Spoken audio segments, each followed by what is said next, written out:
West was a great addition. Here's a little Doomish. Well, this is from my son, nicknamed Doom Machine, and it's Dr. Doom, obviously. And what I'm told by this artist is that Marvel basically made him destroy the mold because he'd been selling a few of these, I guess, without their sanction.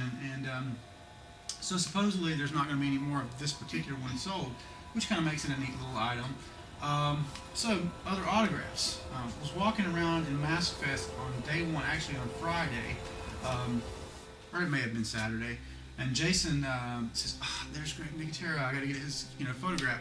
So Jason, being the outgoing guy that he is, ran over there and talked to him, chatted him up. He was so friendly, I just said, well, can I get a picture with you? Big fan of your work, obviously. I mean, guy's a genius. And he was so cool about it, just took no charge or nothing, just took a picture with me and shook my hand and all, and just seemed really, really personable. So when I finally did get to George Romero's table, I noticed he had a picture that included George, Simon Pegg, and Greg Nicotero here, and Greg's booth was right by George's.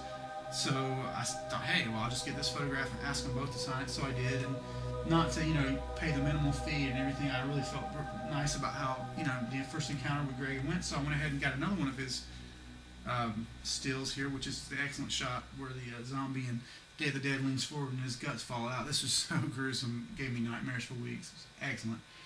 So I got his signature on that. Other signatures I got were a really important one, but not one that I waited for. This is Clive Barker, obviously, from one of his Nightbreed creations there. Good buddy Jamie sat in line for 4.5, almost 5 hours to get that. And it just occurred to me, and I'm like, I'm crazy not to go ahead and just get it. So I called him in line there and, passed off some cash and said, just give me something, so it was cool. Autographs, it's not a big thing for me, except for just really, really iconic folks like Barker, Romero, and Elvira. As a general rule, I don't get those, but just a few choice ones. Like getting my picture with them and meeting them is as big of a deal for me as like the autographs. The autographs, not so much.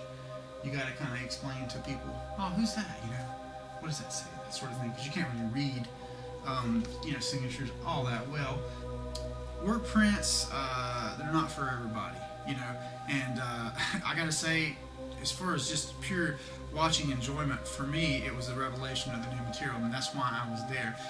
It was kind of scattered all throughout the film, but the ending was significantly different, and it actually made a lot more sense than the cut we're familiar with of Nightbreed. I really do hope that they're able to convince Morgan Creek to allow this to be created, this new version, or at least something with more of that footage that contains the crucial story changes that Clive intended to be part of his edit. I really hope we get to see a DVD of that, because it was film quality, but not processed, no score, no special effects on the voices, and while it was very, very cool, it just makes me long for a really, really good version of that stuff. So if you're a big fan of Nightbreed, this was a one-of-a-kind, chance of a lifetime, essentially, and a one-of-a-kind screening of this work in progress, as it were. As I understand it, they're not going to be showing it anywhere else until there is a DVD, if there is a DVD. So if you missed out,